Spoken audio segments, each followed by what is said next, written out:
فاسألوا أهل الذكر إن كنتم لا تعلمون. Jadi jamaah, ada sebuah cerita tentang bagaimana seorang lelaki, subhanallah ya. Kakak kelas sana cerita dulu. Bicara nikah nggak harus punya pekerjaan tetap, tapi tetap bekerja. Biasanya kan orang tua bingung ngelihat, nah itu calon suamimu kerjaannya belum tetap, nah kata dia. Dia kerjanya serabutan. Alhamdulillah, yang penting mau bekerja. Rizki itu tidak harus dengan bekerja jamaah. Subhanallah, ada rizki dari arah yang tidak disangka-sangka. Yang orang gak akan berpikir, ya Allah kok bisa fulan dapat rizki itu. Itulah Ar-Razzaq Dzul Quwwatil Matin. Kembali ke cerita bagaimana seorang lelaki ketika dia mau melamar seorang wanita. Itu subhanallah. Perempuan itu setiap dilamar oleh laki-laki, yang lamar ini orang-orang sukses jamaah. Semuanya mundur. Karena apa? Karena orang tuanya ketika datang itu lelaki melamar ditanya, mau dikasih berapa anak saya? Di sini berapa pasarannya Ustaz? Nah, nggak tahu Ustaz. Berapa pasarannya di Banjar jamaah? Berapa? 30. Ada 50. Iya. Oh, yang 50 yang bagus ya, Mak. Nah, astagfirullahaladzim.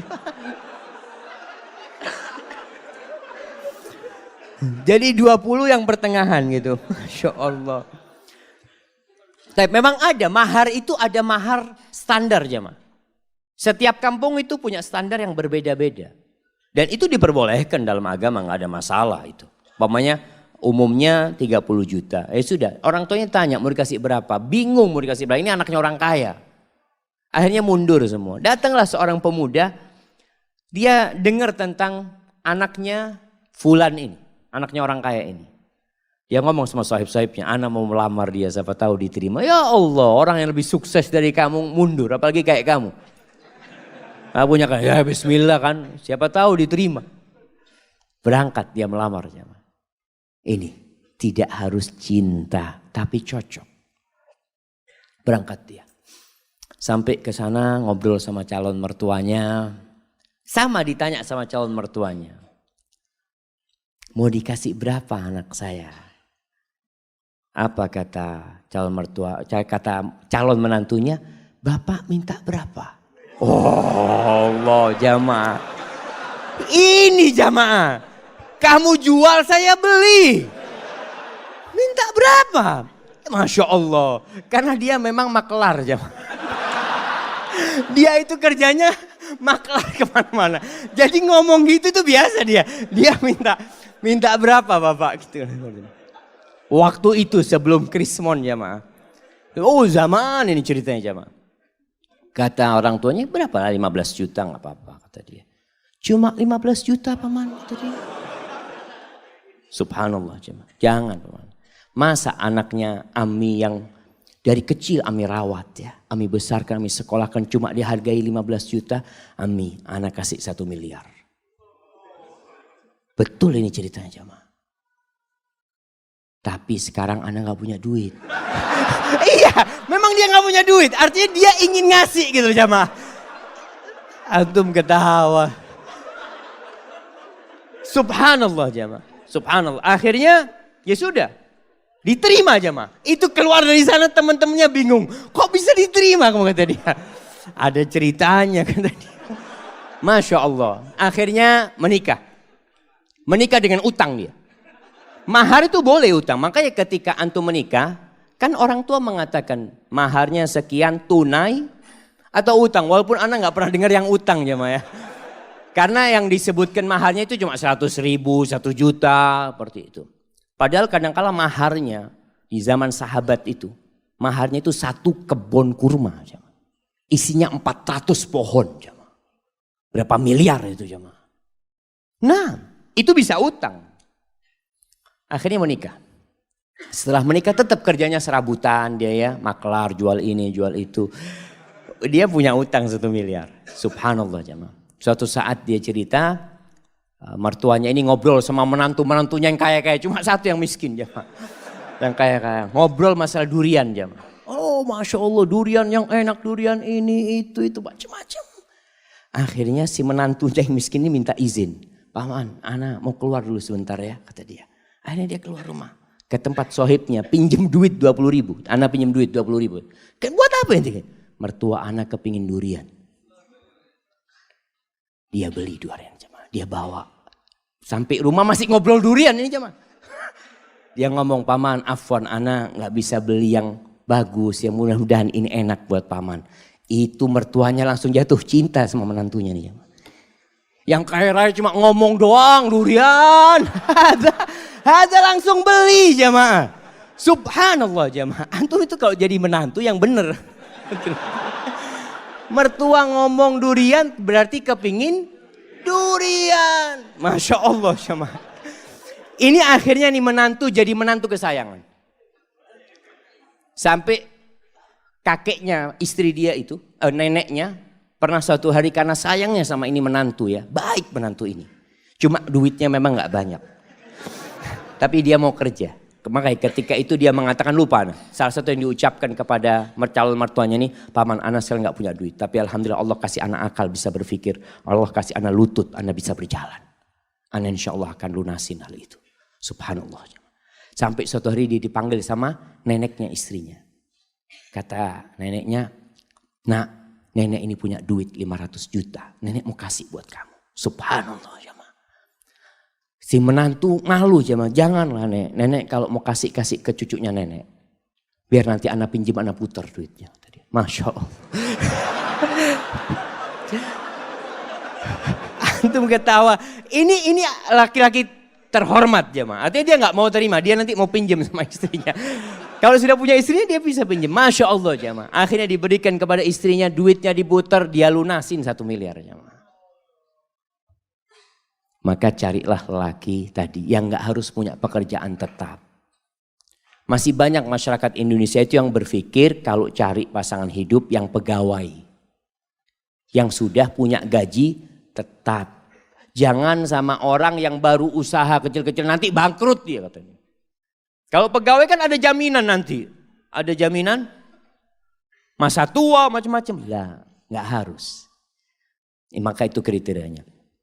Allah Subhanahu wa taala mengatakan, "In yakunu fuqara yughnihimullah min fadlih. Wa ankihul ayama minkum wassalihin min ibadikum wa imaikum in yakunu fuqara yughnihimullah fadlih." Kalau mereka orang-orang fakir yang kalian nikahkan, Allah yang akan cukupi. Ini kejadian lain. Ada seorang wanita menikah dengan seorang lelaki karena dia sukses. Subhanallah, ketika suaminya bangkrut, minta cerai. Padahal sudah punya anak. Karena dia berpikir mau hidup senang dengan kekayaan. Wallahi jamaah ketahuilah. Kebahagiaan itu tidak didatangkan dari luar. Kebahagiaan itu tuh bukan di rumah yang mewah. Bukan di mobil yang mahal. La, kebahagiaan itu sesuatu yang ada dalam jiwa antum. Nerima. Irda bima qasamallahu lak takun aghnan nas. Kata Nabi SAW, ridholah engkau dengan apa yang Allah berikan kepadamu. Engkau akan jadi orang paling kaya, kata Nabi SAW. Tapi adapun kalau mau cari istri,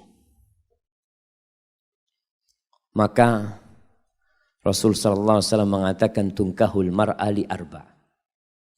Wanita itu dinikahin karena 4 hal. Nah, yang sudah menikah bisa sebutkan anak kasih hadiah. Nah, yang sudah menikah. Antum sudah nikah. Nah, berdiri. Karena kecantikannya. 4. Karena kekayaannya. Karena keturunannya, nasabnya. Karena enggak mandul. Agamanya mana? Taib, tunggu dulu pertanyaannya. Antum menikahi istri antum nggak nyebutkan agama, berarti antum cuma 3. Kenapa antum nikahin istri antum?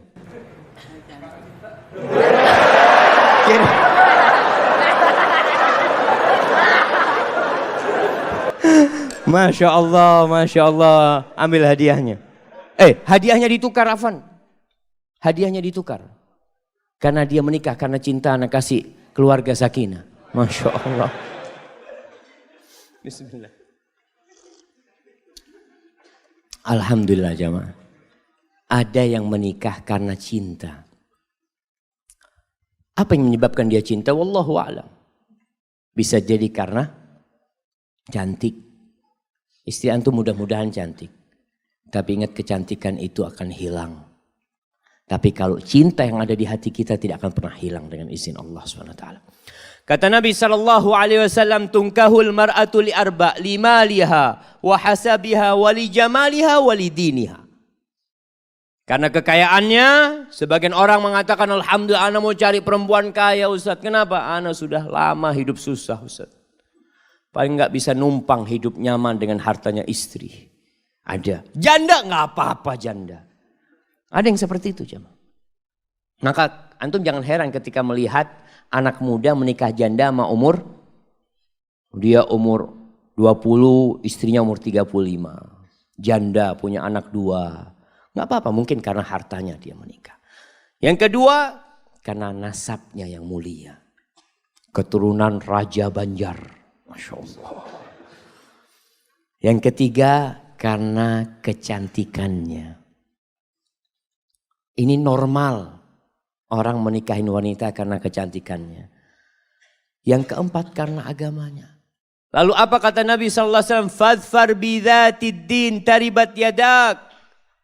Kalau engkau ingin beruntung dalam kehidupanmu, engkau ingin merasakan kebahagiaan, keharmonisan dalam rumah tanggamu, fadfar bidhatid din.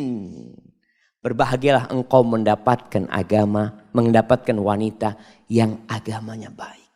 Seperti tadi kita bicarakan, ada standar minimal perempuan baik secara agama. Apa? Apa jemaah? Melaksanakan kewajiban. Ini yang pertama. Jadi standar perempuan itu melaksanakan kewajiban. Ustaz, tapi dia nggak pernah ngaji ke masjid Ustaz. Nah, yang penting kewajiban dia laksanakan. Sholat yang 5 waktu. Puasa di bulan Ramadan. Dia menutup auratnya. Dia berbakti kepada orang tuanya. Maka standar kewajiban ini paling minim harus ada. أهل الذكر إن كنتم لا تعلمون